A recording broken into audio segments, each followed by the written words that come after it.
காலையில இருந்து பெரியவங்க குருநாதர்லாம் நிறைய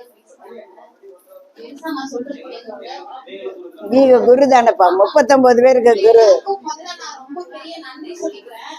ஏன்னா இது நீங்க எல்லாருமே மனசு வைக்காம நடந்திருக்காது. இதுல எல்லாருக்குமே பங்கு இருக்கு. சொல்லி கொடுக்கறதுக்கு நான் இங்க நின்று நீங்க அங்க இருந்தீங்க, அவ்வளவுதான் வித்தியாசம். முதல்ல ஆர்வமா வந்து கத்துக்கிட்டீங்க, அதை உடனே ஃபுல்லா ஏத்துக்கிட்டீங்க, அதை இன்ட்ரெஸ்ட் எடுத்து உடனே போய் செஞ்சு பார்த்தீங்க. அடுத்தடுத்து எல்லாரும் பேஷண்ட்டுக்கு அதை ட்ரை பண்ணி என்ன டவுட்ஸோ அதை அப்பப்போ என்கிட்ட கேட்டீங்க, நல்லா ப்ராக்டிஸ் பண்ணீங்க. ஒருத்தர் கத்துக்கணும் அப்படிங்கறதுல இதுல இன்ட்ரெஸ்ட் காமிச்சவங்க ஷாகினி மேம், சுரேஷ் சார் வரல. அவங்கலாம் வந்து நிறைய பேருக்கு சொல்லி கூட்டிட்டு வந்து இன்னும் ஒரு ஸ்டேஜ்ல வந்து சுரேஷ் சார்லாம் எக்ஸ்ட்ரீமா ஃபீஸ் கட்டுற அளவுக்கு இறங்கிட்டாரு. நானே கூட கட்டுறேன், வந்து படிச்சுட்டு மாத்திரம் நீங்க போய் பண்ணுங்க அப்படின்னு. வெளியில இவங்க எல்லாம் பண்ணிட்டு இருக்கிறது பாத்தீங்கன்னா எல்லாமே ஃப்ரீ சர்வீஸ் தான் பண்றீங்க. அது ரொம்ப ஹாப்பியா இருக்கு எனக்கு. இனிஷியலா கத்துக்கிட்டீங்க, உங்களுக்கு ஃபுல்லா தைரியம் வரல, அந்த மாதிரி நீங்க பண்றீங்களோ பண்ணலையோ அது ரெண்டாவது விஷயம். ஆனா கத்துக்கிட்டத அடுத்தவங்களுக்கு வந்து ஃபர்ஸ்ட் பண்ணி காமிப்போம். ஃப்ரீயா அக்கம் பக்கத்துல சொந்தக்காரங்க ஒர்க் பண்ற இடத்துல எல்லாம் பண்றீங்களா, அதுவே வந்து ரொம்ப பெரிய விஷயம். அதுக்கு நான் ஃபர்ஸ்ட் எல்லாருக்கும் நன்றி சொல்லிக்கிறேன். மொத விஷயம், நீங்க வந்து அன்னைக்கே கத்துக்கிட்டு செஞ்சு காமிச்சு அடுத்த நாள் போய் அதை ப்ராக்டிஸ் பண்ணி எக்ஸாம்ஸுமே எல்லாரும் ரொம்ப அழகா எழுதுனீங்க. அதுக்கும் ரொம்ப நன்றி சொல்லிக்கிறேன். நீங்க யாரும் இன்ட்ரெஸ்ட் இல்லைன்னா இதை போய் எழுதி என்ன வாங்க போறோம் அப்படின்னு நீங்க நினைச்சிருந்தீங்கன்னா இது நடந்திருக்காது. ஏன்னா இந்த கூசால வந்து டிப்ளமோ வாங்கணும்ன்றது என்னோட கனவா இருந்தது.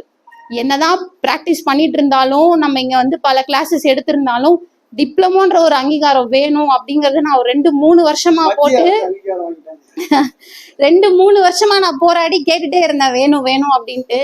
ஃபைனலா வந்து நான் கேட்கும்போது கூசாக்கெல்லாம் என்ன டிப்ளமோ, அதெல்லாம் பார்த்துக்கலாம் அப்படின்னு சொன்னாங்க. முடியாது, நான் மட்டுமாவது எழுதுவேன், எனக்கு மட்டுமாவது வேணும்னு தான் ஆரம்பிச்சது. அந்த ட்ரீம் வந்து இன்னைக்கு நம்ம எல்லாரும் வாங்கிட்டோம், நம்ம தான் வாங்கியிருக்கோம், நம்ம ஜெயிச்சிட்டோம். ஸோ அடுத்தடுத்து இது ஒரு தடவையும் கண்டினியூ ஆகும் அப்படிங்கிறத நான் கேட்டுக்கிறேன், எல்லார்ட்டையும் சொல்லுங்க. இதோட இன்னொரு ஸ்பெஷல் என்னன்னா, நம்மளுடைய கனவு இந்த கூசால தான் வந்து நிறைவாச்சு. ஸ்கூல் பசங்க எம்பிபிஎஸ் நீட்டுன்றது போகாம நம்மளுடைய மாற்று மருத்துவம் பாரம்பரிய மருத்துவத்துக்குள்ள வரணுன்ற கனவு இந்த கூசா எக்ஸாம்ல நடந்தது. 2 ஸ்கூல் பசங்க எழுதியிருக்காங்க அழகா டிப்ளமோ. ஸ்கூல் முடிச்சுட்டு டேரக்டா டிப்ளமோ வாங்கிட்டு அதுக்கப்புறமா அவங்க டிகிரிக்கு போறாங்க. இதே மாதிரி நிறைய மோட்டிவேட் பண்ணுங்க. ஆமா, நீட்டுக்கு போறாங்க. ஸோ இதே மாதிரி நிறைய எல்லாருக்கும் மோட்டிவேட் பண்ணுங்க. நீங்க எல்லாமும் சொல்லி கொடுக்க ஆரம்பிங்க. நம்ம சொல்லி கொடுக்க தான் நமக்கு இன்னும் நிறைய புது ஐடியாஸ் வரும். இங்க எல்லா மருத்துவத்திலயுமே இருக்கீங்க ஆல்ரெடி. ஒருத்தர் அக்குபஞ்சர், சீட் தெரப்பி எல்லாமே பண்ணிட்டு இருக்கீங்க, கலந்து எல்லாமே பண்றீங்க. இல்ல நான் இப்ப கூசா மட்டும்தான் கத்துக்கிட்டு இருக்கேன் அப்படின்னு இருக்கிறவங்களுக்கு மட்டும் நான் சொல்றேன், உணவு முறைகளை வந்து பார்க்க ஆரம்பிங்க. ஆல்ரெடி மேம் தான் சொன்ன மாதிரி, உங்களுக்கு இனிஷியலா தெரியலன்னா யூடியூப்ல நெட்ல நார்மலா போய் சர்ச் பண்ணி பாருங்க. ஃபுட்டை வந்து நம்ம என்னைக்கு அக்குபஞ்சர் பேசிக் வந்து நான் சொல்லி கொடுத்து அரேஞ்ச் பண்ணிடுறேன். அக்குபஞ்சர் டிப்ளமா கூட போறேன், பேசிக்ல நான் அது சொல்லல டாடி, கொஞ்சம் இந்த உணவு முறையெல்லாம் சொல்லி கொடுத்துறேன்.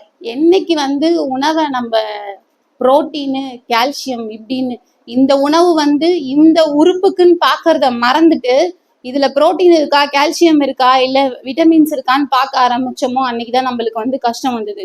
அப்பெல்லாம் வந்து வயிற்றுல புண்ணு இருக்கா, வெந்தயக்கீரை எடுத்துக்கோங்க, மணத்தக்காளி எடுத்துக்கோங்கன்னு அம்மா சொல்லுவாங்க. சூடாயிடுச்சா அதுக்கு இதை எடுத்துக்கோங்க.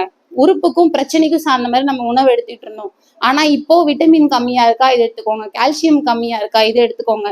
எந்த உடம்பு யாருக்கு என்ன சேருங்கிறது தெரியல. ஐயா பேசும்போது சொன்னாங்க, நம்ம உடம்பு எல்லாமே வாத பித்த கபத்தை சார்ந்து 10 விதமான உடல் வகையா இருக்கும். எல்லா மருந்துகளும் எல்லா விஷயங்களும் எல்லாருக்கும் பொருந்தாது. நம்ம ஒருத்தங்களுக்கு ஒரு மருந்து கொடுக்குறோம், அவங்க அதுக்கு சரியாயிட்டு வெளியே போய் அதையே அவங்க இன்னொருத்தவங்களுக்கும் சொல்லிடுறாங்க. அப்ப அது அவங்களுக்கு சேராதுதான், ஏன்னா அவங்க அந்த இடத்துல வேற தேகியா இருப்பாங்க. ஸோ இதெல்லாமும் கத்துக்க முயற்சி பண்ணுங்க. எல்லாருமே தேடி போய் கத்துக்கோங்க. இதை மட்டும் பண்ணாதீங்க. உணவுகளுக்கும் எல்லாருக்கும் டிஃப்ரென்ஷியேட் கொடுங்க. நார்மலா நீங்க யூடியூப்ல சர்ச் பண்ணாலே, எனக்கு தெரிஞ்சு சொல்றேன், டாக்டர் சாலை ஜேகே தெரிஞ்சிருக்கோம் நிறைய பேருக்கு. அவங்க வந்து உடல் வகையை வந்து ஒரு 16 கேள்விகளை வச்சு எப்படி வாதப்பித்த தேகமா கண்டுபிடிக்கிறதுங்கிறத வந்து யூடியூப்ல போட்டிருக்காங்க. ரொம்ப தெளிவா இருக்கு. அது தெரிஞ்சுக்கிட்டோம்னா நம்மளுக்கு ரொம்ப இன்ஃபர்மேட்டிவா இருக்கும். நம்ம ட்ரீட்மெண்ட் பார்க்கறதுக்கு தாண்டி நம்ம உடம்ப நம்ம எப்படி பாதுகாத்துக்கிறதுக்குன்ற ஒரு இன்ஃபர்மேட்டிவா இருக்கும். விஷயங்களை தேடுறத வந்து சரியான விஷயங்களா நம்ம தேடி எடுத்துப்போம். ஏன்னா ஒரு ஸ்கூல் ஆஃப் தாட் இருக்கு. நீங்க நம்ம எடுத்தோம் வீடியோனா எல்லாரும் எல்லா விஷயங்களையும் போட்டிருப்பாங்க. எது சரியானதுங்கிறத நம்ம தெரிஞ்சுக்கிறோங்கிறதான் இதுல விஷயம். ஸோ இந்த மாதிரி கரெக்டான விஷயங்களை கொஞ்சம் தேடி நம்ம கத்துக்குவோம். இன்னும் இதை நம்ம டெவலப் பண்ணுவோம்னு கேட்டுக்கிறேன். எல்லாருக்கும் நான் ரொம்ப நன்றி சொல்லிக்கிறேன். தேங்க்யூ.